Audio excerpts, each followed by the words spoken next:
स्वागत है दोस्तों आपका नॉलेज इंडिया में। दोस्तों आज दिल थाम कर बैठिए, आज आप इस वीडियो में जानोगे आज़ादी के बाद से भारत ने पिछले 75 सालों में कितनी तरक्की की है। आज के वक्त में भारत वर्ल्ड रैंकिंग में कहाँ रैंक करता है, हमारी सेना हमारा डिफेंस कितना मजबूत है, हमारी टेक्नोलॉजी किस लेवल की है, भारत का इंफ्रास्ट्रक्चर मेगा सिटीज कितनी डेवलप हुई है, भारत का स्पेस प्रोग्राम क्या कर रहा है और भारत का हेल्थ केयर सेक्टर कितना डेवलप हुआ है। ऐसी ही और भी कई सारी इंपॉर्टेंट चीजें आज आप जानोगे इस वीडियो में, तो बिल्कुल भी स्किप मत करना। अगर आप एक इंडियन हो तो आखिर तक जरूर देखना इस वीडियो को। दोस्तों अंग्रेजों ने भारत को 200 सालों तक जमकर लूटा, फिर उसके बाद 1947 में हमें आज़ादी मिली। तब से लेकर अब तक कई लीडर्स आए, कई सरकारें बदली, सबने अलग तरह के डिसीजंस लिए, अलग तरह के काम किए, जिसका निचोड़ हमें आज के भारत में दिखता है। और सबसे ज़्यादा मेहनत जो लगी है भारत को यहाँ तक लाने में, वो मेहनत भारत के लोगों की है। आज जो बूढ़े हो गए हैं या दुनिया से जा चुके हैं, एक वक्त में वो लोग भारत का वर्क फोर्स हुआ करते थे। वो लोग चाहे सेना में थे, किसान थे, लेबर थे, इंजीनियर, साइंटिस्ट या बिजनेसमैन थे, या जो भी थे, सबकी मेहनत का नतीजा है आज का भारत। तो सबसे पहले बात करेंगे डिफेंस सेक्टर की। इस वक्त भारत की सेना में कुल 14,55,550 एक्टिव पर्सनल है और 11,55,000 रिजर्व पर्सनल है। भारत की army world's largest volunteer army है, जिसके पास 4,426 combat tanks, 6,704 armoured fighting vehicles, 290 self propelled artillery, 7,414 field artillery, 300 multi barrel rocket projectors है। वही इंडियन एयरफोर्स की बात करें तो भारत की टोटल एयरक्राफ्ट स्ट्रेंथ 2,102 है, अटैक एयरक्राफ्ट 809 है, जिसमें से मल्टी रोल फाइटर एयरक्राफ्ट 676 है, ट्रेनर एयरक्राफ्ट 332 है, टोटल हेलीकॉप्टर स्ट्रेंथ 666 की है, जिसमें से अटैकिंग हेलीकॉप्टर 16 है और ट्रांसपोर्टर्स 857 है। अब इंडियन नेवी की बात करते हैं तो भारत के पास टोटल नेवल असेट्स 295 वेसल्स का है, जिसमें से इस वक्त एक एयरक्राफ्ट कैरियर सर्विस में है, INS विक्रमादित्य। हो सकता है आप ये वीडियो तब देख रहे हो जब 2 एयरक्राफ्ट कैरियर हो जाए, क्योंकि इसी महीने इंडियन नेवी में INS विक्रांत शामिल होने वाला है, जो पूरी तरह से इंडियन मेड है। 13 साल की कड़ी मेहनत और 20,000 करोड़ की लागत से बने INS विक्रांत को कोचिन शिपयार्ड लिमिटेड ने बनाया है। इसके अलावा इंडियन नेवी में 14 frigates, 11 destroyers, 23 corvettes, 16 submarines, 140 petrol craft और 6 माइन वॉरफेयर शिप्स है। तो इन सब के अलावा भारत एक न्यूक्लियर देश है, तो भारत के पास अंडर कंट्रोल करीब 155 से 160 न्यूक्लियर वॉरहेड्स के साथ साथ भारत के पास एक से बढ़कर एक तेज और घातक मिसाइलें हैं, जिनका तोड़ बहुत ही कम देशों के पास है। भारत की मिनिमम टैक्टिकल मिसाइल की रेंज 150 किलोमीटर है और दुनिया की सबसे तेज क्रूइज मिसाइल भी भारत के पास है, ब्रह्मोस, जो कि एक सुपरसोनिक मिसाइल है। अग्नि सीरीज का जो लेटेस्ट वर्जन है अग्नि 5, जिसकी मारक क्षमता 5,000 से 8,000 किलोमीटर तक की है और ये सक्सेसफुली टेस्टेड है। USA, रशिया और चाइना की तरह अब भारत भी 16,000 किलोमीटर तक की मारक क्षमता वाला ICBM बना रहा है, सूर्या मिसाइल, जो कि अंडर डेवलपमेंट फेज में है। भारत के इस डिफेंस सेक्टर को जबरदस्त तरीके से टेक्नोलॉजिकल सपोर्ट देता है DRDO, मतलब defence research and development organisation. ये एक प्रीमियर एजेंसी है जो भारत सरकार के मिनिस्ट्री ऑफ डिफेंस के अंडर आती है। DRDO डिफेंस टेक्नोलॉजीज को डेवलप करता है अलग अलग फील्ड्स में, जिसे आप देख सकते हो स्क्रीन पर। और इस पूरे डिफेंस सिस्टम को चलाने के लिए चाहिए हैवी डिफेंस बजट। तो इस साल का डिफेंस बजट है 66 बिलियन US डॉलर्स, जो कि भारतीय रुपए में 5,25,166 करोड़ रुपए होते हैं। ये दुनिया का तीसरा सबसे बड़ा डिफेंस बजट है। अब बात करते हैं एग्रीकल्चरल सेक्टर की, जिसे इंडियन इकोनॉमी का बैकबोन माना जाता है। भारत की लगभग 58% पॉपुलेशन डायरेक्टली और इनडायरेक्टली एग्रीकल्चर पर डिपेंडेंट है। वही अगर इस सेक्टर का GDP कंट्रीब्यूशन देखें तो करीब 17.8% है। तो भारत में एग्रीकल्चरल सेक्टर इतना बड़ा कैसे बना, चलिए शुरू से जानते हैं। अंग्रेजों के दौर से, अंग्रेजी हुकूमत के दौरान अंग्रेजों ने भारत में फूड क्रॉप्स की बजाय कैश क्रॉप्स को प्रमोट किया। उन्होंने एग्रीकल्चरल इंफ्रास्ट्रक्चर को इम्प्रूव करने के लिए कोई कड़े कदम नहीं लिए, जिसका असर ये हुआ कि सूखा और अकाल पड़ना काफी आम चीजें थी। 1947 में जब हमें आज़ादी मिली तब एग्रीकल्चर कई सारी प्रॉब्लम्स फेस कर रहा था। इरिगेशन फैसिलिटीज ना डेवलप होने के कारण हम कम्प्लीटली बारिश पर डिपेंडेंट थे। वही मॉडर्न टेक्नोलॉजी ना होने के कारण रेन प्रोडक्टिविटी काफी लो हुआ करती थी, इसलिए फूड शॉर्टेज का प्रॉब्लम हमेशा हुआ करता था। गवर्नमेंट ने इस प्रॉब्लम से लड़ने के लिए PL 480 स्कीम के तहत यूनाइटेड स्टेट्स से फूड ग्रेन्स इंपोर्ट करना शुरू किया, जहां 1956 में हमने 3 मिलियन टन्स अनाज इंपोर्ट किए। वही 1966 तक यह आंकड़ा 10 मिलियन टन्स तक पहुंच गया। भारत से अनाज की ये बढ़ती मांग US से नहीं देखी गई और US ने अपने हाथ पीछे करने शुरू कर दिए। लगातार US का प्रेशर और 1965 से 1966 के ड्रॉट से सूखा पड़ने के कारण तब के प्रधानमंत्री लाल बहादुर शास्त्री ने फूड सेल्फ सफिशिएंसी को अपना टॉप इकोनॉमिक प्रायोरिटी बनाया। उन्होंने जय जवान जय किसान का नारा देते हुए 1965 में इंडियन जेनेटिसिस्ट MS स्वामीनाथन के अंडर ग्रीन रिवॉल्यूशन लॉन्च किया। इस रिवॉल्यूशन ने मानो इंडियन एग्रीकल्चरल की काया ही पलट कर रख दी। ग्रीन रिवॉल्यूशन के कई इंपॉर्टेंट फीचर्स थे, जैसे पहली बार भारत में हाई यील्डिंग वैरायटी मतलब HYV सीड्स बीजों का परिचय किया गया। ये बीज ड्रॉट रेजिस्टेंट और पेस्ट रेजिस्टेंट थे और इन्हें प्रॉपर इरिगेशन की जरूरत होती है। इसी कारण ग्रीन रिवॉल्यूशन को पहले पंजाब, हरियाणा और तमिलनाडु में इम्प्लीमेंट किया गया, जहां इरिगेशन फैसिलिटीज काफी ठीक थी। वही सबसे पहले हमने गेहूं और चावल की फसलों पर फोकस किया, जिससे फूड सिक्योरिटी इंश्योर हो जाए। कैश क्रॉप्स जैसे कॉटन, ऑयल सीड्स, जूट को इसमें इंक्लूड नहीं किया गया। इस रिवॉल्यूशन ने लैंड इरिगेशन सिस्टम इंप्रूवमेंट पर भी फोकस किया। फार्म प्रोडक्टिविटी बढ़ाने के लिए फर्टिलाइजर्स, पेस्टिसाइड्स और वीडीसाइड्स का इस्तेमाल होने लगा। आखिरकार कमर्शियल फार्मिंग प्रमोट करने के लिए ट्रैक्टर्स, हार्वेस्टर्स, ड्रिल्स जैसे मॉडर्न मशीनरीज का इस्तेमाल किया गया। इस रिवॉल्यूशन ने इंडिया की एग्रीकल्चरल ग्रोथ को एक नया ट्रेजेक्टरी दिया, जहां 1960 में गेहूं का प्रोडक्शन 11 मिलियन टन्स था, वही यह आंकड़ा 1990 तक 55 मिलियन टन्स तक पहुंच गया। एग्रीकल्चरल आउटपुट इंप्रूव करने के साथ पर हेक्टर यील्ड में भी काफी इंप्रूवमेंट देखने को मिला, जहां 1960 में पर हेक्टर यील्ड 850 kg था, वही 1990 तक 2281 kg तक पहुंच गया। इसका असर ये हुआ कि भारत अब सरप्लस प्रोड्यूसर बन गया था। किसान जो पहले अपना गुजारा करने के लिए फार्मिंग किया करते थे, अब कमर्शियल फार्मिंग के तहत अपना अनाज मार्केट में बेचकर अच्छा मुनाफा बनाने लगे थे।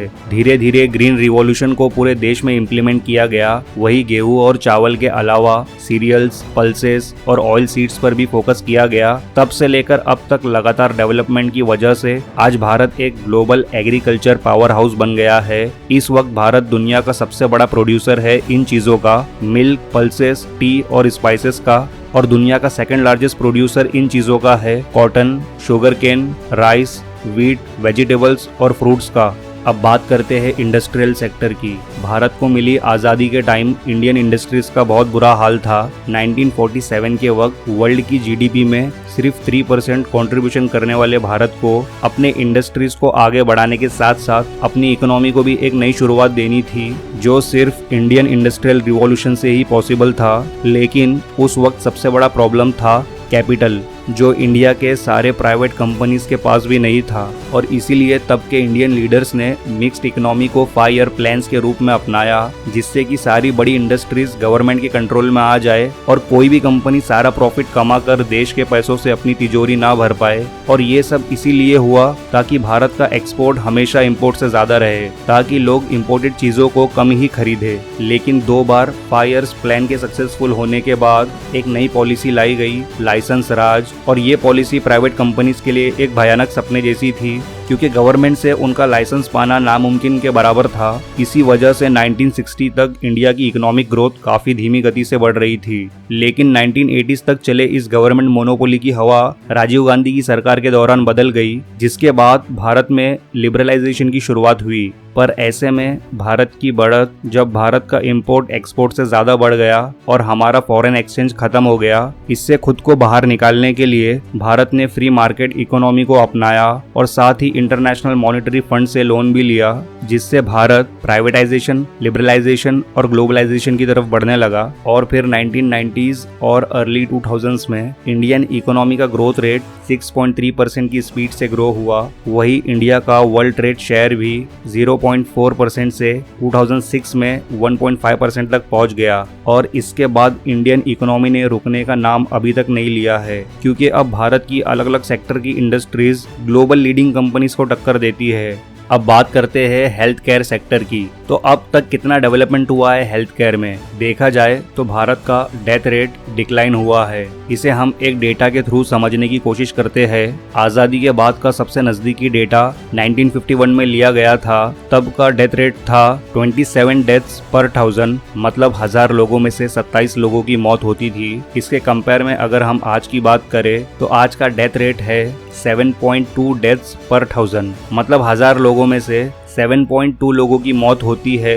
तो डेथ रेट में काफी अच्छा सुधार आया है। IMR में भी कमी आई है।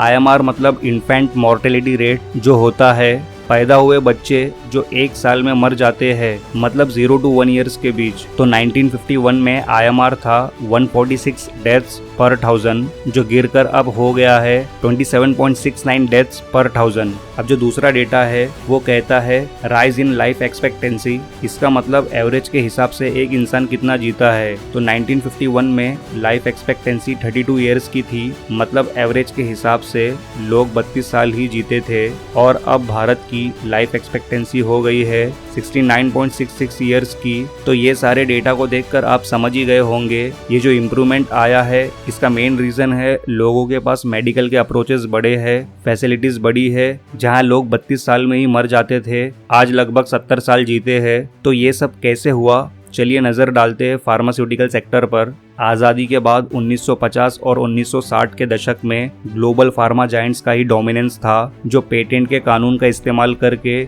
बहुत ही बड़ी मात्रा में मुनाफा बना रहे थे। हेल्थ एक बेसिक ह्यूमन राइट इशू है, जहां ये ज़रूरी है कि प्रॉफिट के मोटिव के लिए ह्यूमन राइट्स का वायलेशन ना हो। लेकिन कहीं ना कहीं 1911 के पेटेंट एक्ट द्वारा यही हो रहा था और गरीब लोगों के लिए दवाइयाँ खरीद पाना नामुमकिन था। दोस्तों, हमारे फार्मा सेक्टर में चमत्कार की शुरुआत होती है 1935 में। जी हाँ, जब ब्रिटिश इंडिया का दौर था, तब महात्मा गांधी के एक फॉलोअर ख्वाजा अब्दुल हमीद नाम के freedom fighter, nationalist, anti imperialist scientist ने मुंबई में chemical industries and pharmaceutical laboratories यानी सिप्ला को फॉर्म किया। सिप्ला बाकी की कंपनी से इसलिए अलग थी क्योंकि उसका मोटिव शुरुआत से ही गांधीज़म की आइडियोलॉजी पर बेस्ड था, जहां वो गरीबों को अफोर्डेबल रेट्स पर दवाइयाँ देनी चाह रही थी। ये काम सिप्ला ने वर्ल्ड वॉर 2 के समय भी किया। साउथ ईस्ट एशियन कंट्रीज में मलेरिया, डायरिया और डिसेंट्री के ड्रग सप्लाई किए। खैर, कुछ 3 दशक के बाद 1961 में सिप्ला की असली कहानी की शुरुआत होती है, जब अब्दुल हमीद के बेटे यूसुफ हमीद कैम्ब्रिज से अपनी PhD खत्म करके भारत में आते हैं और सिप्ला को लीड करते हैं। थोड़े वक्त बाद सिप्ला एक जायंट फार्मास्यूटिकल कंपनी बन चुकी होती है। अब इस कंपनी को कोई नहीं दबा सकता, तो Yusuf Hamid pharma MNC giants की मोनोपोली के खिलाफ जंग छेड़ देते हैं।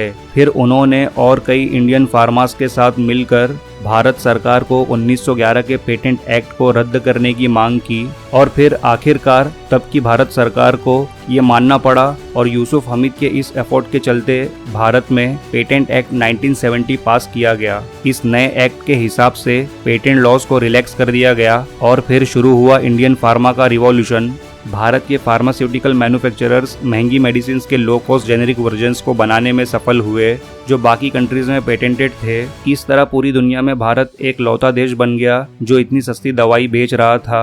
अफ्रीकन कॉन्टिनेंट और साउथ ईस्ट एशियन कंट्रीज पूरी तरह से इंडियन मेडिसिन पर डिपेंड हो गए, क्योंकि हाई कॉस्ट मेडिसिन वहाँ के लोग अफोर्ड नहीं कर सकते थे। भारत की जितनी भी जायंट फार्मा कंपनीज है, जैसे सन फार्मा, सिप्ला, डॉक्टर रेड्डीज, रैनबैक्सी, इन कंपनीज ने अपने लो कॉस्ट मेडिसिन से ग्लोबल मार्केट्स में डोमिनेट करना शुरू कर दिया और ये कंपनीज आज भी डोमिनेट कर रही है। मेडिसिन के अलावा आज भारत लो कॉस्ट वैक्सीन का भी one of the biggest supplier है to countries all over the world. जब large multinational pharmaceutical companies hepatitis B vaccine की मोनोपोलीज बना रहे थे, तब भारत पहला ऐसा देश था जिसने ये वैक्सीन्स लो कॉस्ट में दुनिया भर के लोगों को प्रोवाइड की। कई एक्सपर्ट्स द्वारा ऐसा अंदाजा लगाया जाता है दुनिया के 65% बच्चे एटलीस्ट एक इंडियन मैन्युफैक्चर्ड वैक्सीन रिसीव करते हैं। अपने इस हिस्टोरिकल डोमिनेंस के चलते आज भारत कोविड वैक्सीन के लिए भी one of the biggest exporter बन चुका है। ये इसलिए पॉसिबल हो पाया है क्योंकि भारत के पास आज world class research and development facilities के साथ साथ हाई क्वालिफाइड मैन पावर है। इसमें गवर्नमेंट सपोर्ट भी एक ज़रूरी फैक्टर है, जहां कई पब्लिक और प्राइवेट सेक्टर कंपनीज को इंडियन गवर्नमेंट ने एक्टिवली सपोर्ट किया। सीरम इंस्टीट्यूट ऑफ इंडिया आज दुनिया का लार्जेस्ट वैक्सीन मैन्युफैक्चरर भी है, जो आज कोविशील्ड को दुनिया भर में एक्सपोर्ट कर रहा है। इंडियन मैन्युफैक्चरर्स ने कोविड महामारी के वक्त जिस तरह अपने प्रोडक्शन को मल्टीप्लाई किया वो काबिले तारीफ था। तब भारत महीने के 30 crore shots Covid vaccine manufacture कर रहा था। ये इतना मैसिव सप्लाई था कि ना सिर्फ डोमेस्टिक बल्कि फॉरेन डिमांड्स को भी पूरा किया जा रहा था। अब बात करते हैं इंफ्रास्ट्रक्चर सेक्टर की। इसमें हम बेसिक इंफ्रास्ट्रक्चर की बात करेंगे जो अब तक डेवलप हुए हैं, जैसे नंबर 1 रोड्स। तो रोडवेज का जो नेटवर्क है वो दुनिया में सबसे बड़ा लेंथ वाइज यूएसए का है, और यूएसए के बाद इंडिया ही आता है। तो भारत के जितने भी रोड्स है, नेशनल हाईवेज, स्टेट हाईवेज, सारे छोटे बड़े रोड्स का जो टोटल लेंथ है वो है 62,15,797 किलोमीटर्स। तो कहीं ना कहीं आज़ादी के बाद हमने रोडवेज को डेवलप करने में एक मेजर काम किया है। Number 2 railways. तो इंडियन रेलवेज साइज के हिसाब से world's 4th largest national railway system है। अगर रेलवे ट्रैक्स की टोटल लेंथ की बात करें तो भारत एशिया में नंबर 1 पर आता है, जिसका टोटल रेलवे ट्रैक लेंथ है 1,26,366 किलोमीटर का। Number 3 airports. इस वक्त भारत में कुल 123 एयरपोर्ट्स है, सारे छोटे बड़े मिलाकर। अभी जो करंटली ऑपरेशनल है उनमें 30 इंटरनेशनल एयरपोर्ट्स है, 71 डोमेस्टिक एयरपोर्ट्स है और 10 कस्टम एयरपोर्ट्स है। Number 4 schools. इस वक्त भारत में सभी छोटे बड़े गवर्नमेंट प्राइवेट मिलाकर टोटल स्कूल्स करीब 15 लाख से भी ज्यादा है। तो इस वक्त भारत में गवर्नमेंट स्कूल्स 10,83,678 है, गवर्नमेंट एडेड स्कूल्स 84,614 है और प्राइवेट स्कूल्स 3,25,760 है। अगर देखा जाए तो पिछले कुछ सालों में भारत की राजधानी दिल्ली के सरकारी स्कूल्स बहुत तेजी से इम्प्रूव हुए हैं।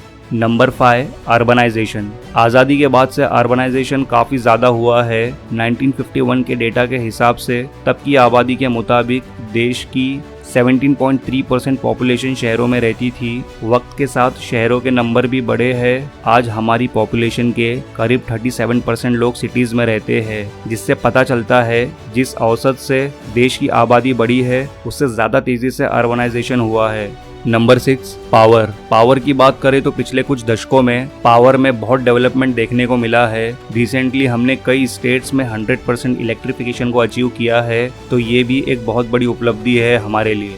Number 7 sanitation. भारत में 1980 के वक्त सैनिटेशन में ड्रेस्टिकली इम्प्रूवमेंट देखने मिला था, लेकिन ये फैसिलिटी पूरे भारत में नहीं थी। पिछले कुछ सालों में सैनिटेशन पर ज़बरदस्त काम हुआ है। 2014 में बेसिक सैनिटेशन कवरेज 38.7% था और 2019 में यह आंकड़े 93.3% हो गए। 2014 से 2019 के बीच सरकार ने 110 मिलियन टॉयलेट्स बनाए हैं। ये भी एक बहुत बड़ी अचीवमेंट है। Number 8 dams. जब भारत आज़ाद हुआ था तब बड़े डैम्स की संख्या लगभग 300 से भी कम थी। सन 2000 में ये संख्या 4000 डैम्स हो गई, जिसमें से आधे डैम्स 1971 से 1989 के बीच बनाए गए। इस समय डैम्स पर बहुत तेजी से काम हुआ। आज के वक्त में भारत में लार्ज डैम्स की संख्या 5202 है। अब आखिर में बात करते हैं साइंस एंड टेक्नोलॉजी सेक्टर की। साइंस एंड टेक्नोलॉजी के क्षेत्र में अलग अलग फील्ड्स में बात करेंगे।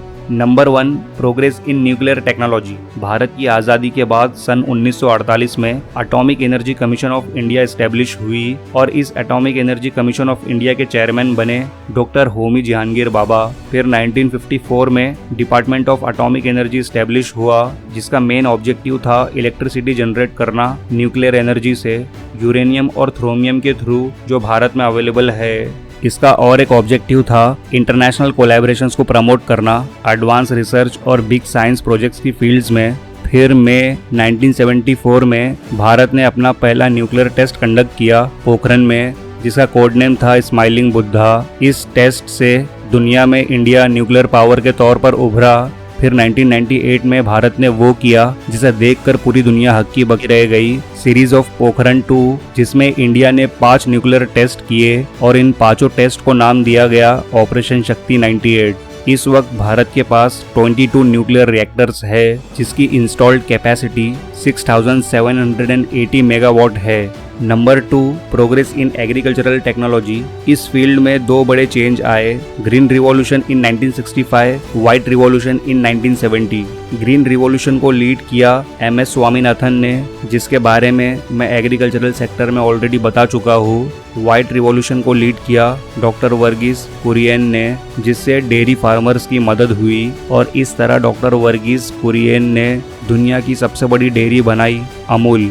और आज भारत पूरी दुनिया में सबसे बड़ा मिल्क प्रोड्यूसर है। पूरी दुनिया के मिल्क प्रोडक्शन में से अकेला भारत 22% दूध का प्रोडक्शन करता है। Number 3, progress in space technology. Doctor Homi Bhabha और डॉक्टर विक्रम साराभाई ने मिलकर ये सपना देखा कि भारत के विकास के लिए स्पेस टेक्नोलॉजी का इस्तेमाल किया जाएगा। फिर एक विजन के साथ इस सपने को रियलिटी में बदलने के लिए 1962 में the Indian national committee for space research INCOSPAR को इस्टेब्लिश किया गया। फिर धीरे धीरे इनकॉस्पर ग्रो हुआ। फाइनली 15 अगस्त 1969 को इसका नाम बदलकर Indian space research organisation ISRO कर दिया गया। शुरू में इसरो कुछ ऐसा था। फिर इसरो ने भारत का पहला सैटेलाइट बनाया, आर्यभट्टा, जिसे लॉन्च किया गया 19 अप्रैल 1975 को। फिर 2008 में इसरो ने चंद्रयान 1 मिशन के थ्रू मून की ऑर्बिट में सैटेलाइट भेजा। इस मिशन ने एक अमेजिंग डिस्कवरी की और चांद पर पानी ढूंढा। ये भारत के लिए पहला बड़ा अचीवमेंट था जिसकी वाह पूरी दुनिया में हुई। फिर 2013 में भारत ने लॉन्च किया मार्स ऑर्बिटर मिशन, मंगलयान, और इस मिशन ने हिस्ट्री बना दी और भारत को दुनिया का पहला देश बना दिया जिसने फर्स्ट अटेम्प्ट में मार्स के ऑर्बिट में सैटेलाइट प्लेस किया। फिर 2017 में इसरो ने एक और वर्ल्ड रिकॉर्ड बनाया, सिंगल रॉकेट से 104 सैटेलाइट को एक साथ लॉन्च करके। 2018 में इसरो ने डेवलप किया एटॉमिक क्लॉक, जिसका इस्तेमाल नेविगेशन सैटेलाइट में होता है, जिससे एग्जैक्ट प्रिसाइज लोकेशन को मेजर किया जा सकता है। फिर 2019 में इसरो चंद्रयान 2 मिशन लॉन्च किया। इस मिशन को सक्सेसफुल तो नहीं कह सकते, पर पार्शियली सक्सेसफुल हुआ था ये मिशन। यहाँ एक बात मानना पड़ेगी इसरो की और उसमें काम करने वाले साइंटिस्टों की, जो भी मिशन करते हैं उसमें फेलियर बहुत कम होता है दूसरी स्पेस एजेंसीज के कंपेयर में। अब इसरो 2023 में भारत का पहला ह्यूमन स्पेस फ्लाइट प्रोग्राम करने वाला है, गगनयान, जो कोविड के चलते ये मिशन डिले हुआ है। Number 4, progress in computer technology. सन 1961 में Tata institute of fundamental research Mumbai ने टिफ्रैक को डेवलप किया। Tata institute of fundamental research automatic calculator, ये पहला कंप्यूटर था जिसे भारत में डेवलप किया गया था। टिफ्रैक ने इंडिया को एशिया में फर्स्ट कंट्री बना दिया जिसने उस वक्त का इतना एडवांस मशीन बनाया, क्योंकि ये उस वक्त का first generation main frame computer था जो साइंटिफिक कॉम्पिटिशन्स में काम आ रहा था। इलेक्ट्रॉनिक्स की दुनिया में टिफ्रैक भारत का पहला माइलस्टोन था। सारी साइंटिफिक जगहों पर काम आ रहा था, न्यूक्लियर टेक्नोलॉजी में, स्पेस टेक्नोलॉजी में और इंफॉर्मेशन एंड कम्युनिकेशन टेक्नोलॉजी में। और आज इस आईटी के दौर में भारत की कंपनीज ग्लोबली डोमिनेट कर रही है, जैसे TCS, Infosys, HCL, Wipro, Tech Mahindra. इस वक्त 2022 में TCS, Tata consultancy and services, दुनिया की दूसरी सबसे बड़ी आईटी कंपनी है। तो दोस्तों, ये वीडियो यही खत्म होता है और यहाँ तक देखने के लिए तहे दिल से धन्यवाद, शुक्रिया आपका। दबाकर शेयर करिए इस वीडियो को, लाइक और कमेंट भी ज़रूर करना। अगर पहली बार आए हो इस चैनल पर तो ऐसी ही इन्फॉर्मेटिव वीडियोस के लिए सब्सक्राइब ज़रूर करें और बगल वाले बेल आइकन को दबाकर ऑल ज़रूर करें। तो मिलते हैं नेक्स्ट वीडियो में एक नए टॉपिक के साथ, तब तक ध्यान रखिए अपना। जय हिंद, जय भारत।